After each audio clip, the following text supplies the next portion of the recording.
Hello, my name is Tyler Jenke. I am a doctoral student in history at Liberty University, and I'm excited to talk with you guys today about my dissertation topic.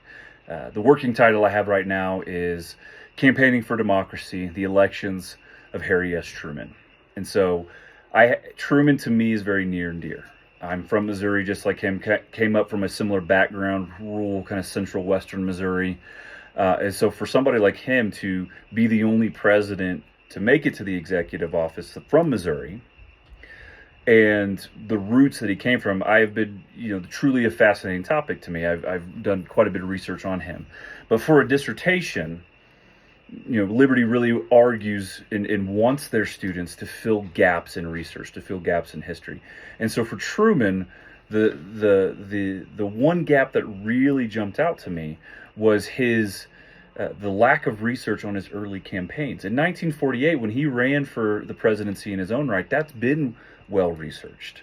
The Whistle Stop Tour, where he went tens of thousands of miles on a train, campaigning, getting to the people, and arguing his case.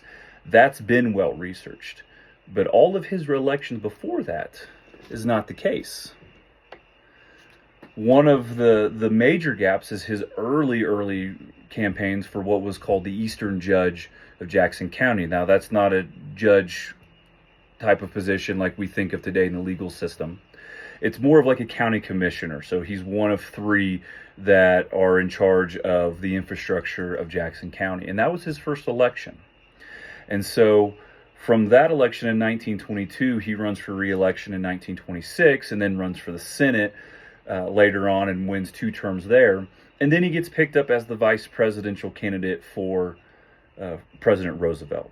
And there's a little bit of research done on his role in that process. But the gap is really his early stuff and how that affects his later campaigns, because there has to be a correlation there. In 1948, he was not supposed to win that election. Every pundit said that he was not going to win that election. There's the famous photo of him holding the newspaper that says Dewey defeats Truman. He was a true underdog. So what elements did he pull from his early successes to help fuel that campaign in 1948? And I think there's a lot to look at there. His campaign style, how he spoke, what were his speeches like? What were the issues that he felt people wanted elected officials to actually take care of? But not only that, I believe this project is also going to give wonderful insight into what were the issues at the local level in Western Missouri that people cared about that got him elected. What were the issues of Missouri overall in the 30s that got him to the Senate? And then what were the issues that he was able to use to be vice president, but then also, again, so I think it's going to give us a more of a societal view of the things that people cared about as well.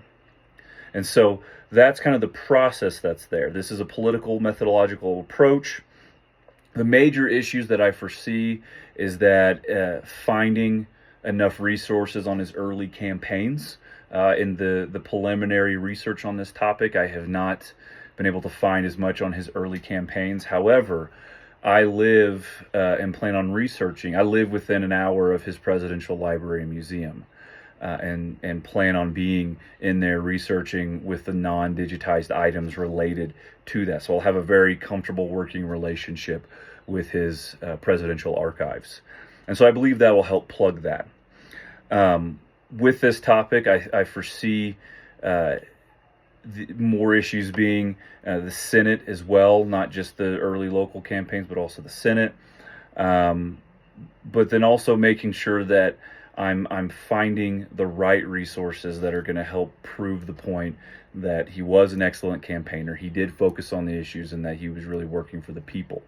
And so with that political methodological approach, you also see some economic, some societal, and things like that.